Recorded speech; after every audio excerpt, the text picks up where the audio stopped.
بافنده‌ای بهادور. بود نبود یک بافنده‌ای بود. وی روز تا بیگاه در دکان نشسته کرباس میبافت و سرود میخواند. بالاخره در پس دستگاه نشستن به دلش زد و قرار داد که به سیر دنیا براید. خورجینش را به کتفش پرتافته به راه برآمد. رفت سنگ پشتی را دید. جاندارکی مرسری ته سنگ و بالا سنگ به وی معقول شد. گرفته روم، شاید در کار شود. گویان سنگ پشت را به خورجینش انداخت. رفت در سری راه دومی اسبی را دید. چیزی عجیبی بود است، گفت و گرفته به خورجینش انداخت. ناگاه در سری راه شاخی برزگاوی را دید. با آدم همه چیز در کار می شود، گفته آن را نیز به خورجینش انداخت. او به دامن کوهی رسید و آنجا یک قلعه بلندی دروازه هایش آهنی را دید. صاحب این قلعه کی باشد؟ گفته دروازه را تق تق کرد. صدایی نشنید. بافنده باز در را تق تق کرد. این دفعه از درون قلعه غلغله برخاست و آوازی دغل به گوشش رسید. تو کیستی که نترسیده اینجا آمدی و در قلعه ما را تق تق میکنی؟ بافنده غلغله و فریاد را شنیده شخ شد. دیوهایی که در درون قلعه بودند گمان کردند که او یگان پهلوان است، وگرنه چه خیل جرأت کرده به باششگاه آنها آمده است. باید سنجید، گفتند دیوان به هم دیگر. دیوی از قبطی پشمش شبو شکنده پیشی بافنده پرتافت. آنا بین چه اندازه بزرگ است شبوش من. در جهان مخلوقی نیست که به این بزرگی شبوش داشته باشد.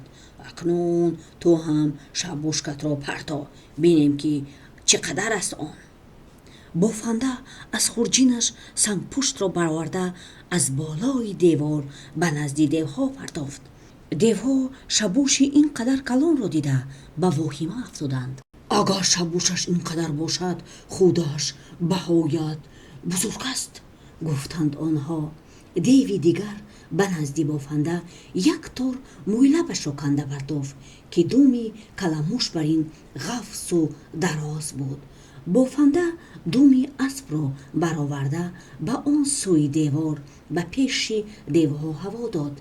دیوها آن را دیده یک طوری مویلب پهلوان گمان کرده سخت ترسیدند و درق لرزیدند. کسی که چنین طوری مویلب دارد بزرگترین مخلوق جهان است، گفتند آنها.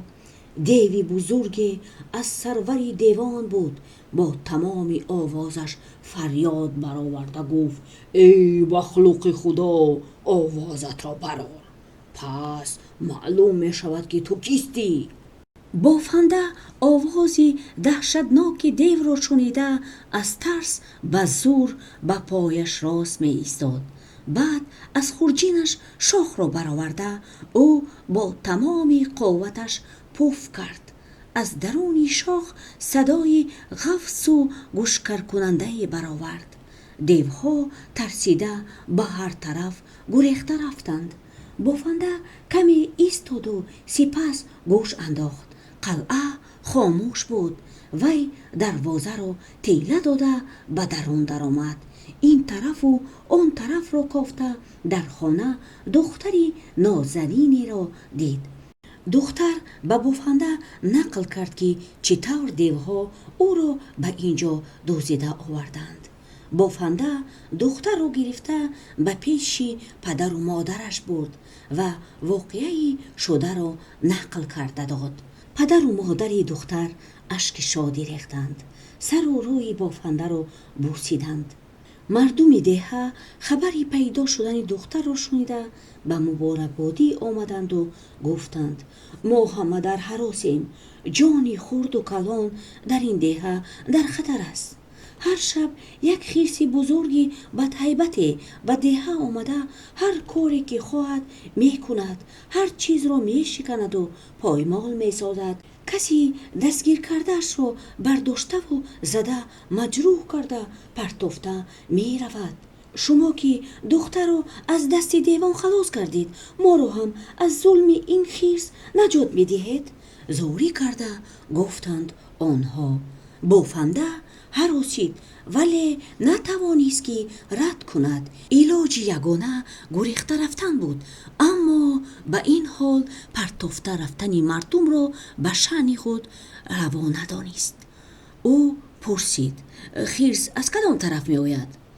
سری راه خرس را که آنجا درختی توت قد افراخته بود نشان داده گفتند هر دفعه خرس به این درخت می براید و توت می خورد. بافنده گفت زیر این درخت از 4 طرف کمر بکنید، یک تغوره و یک نقوره بیارید. چاه را کندند. بافنده هر چی شود از تقدیر پیشانی گفته منتظر شد.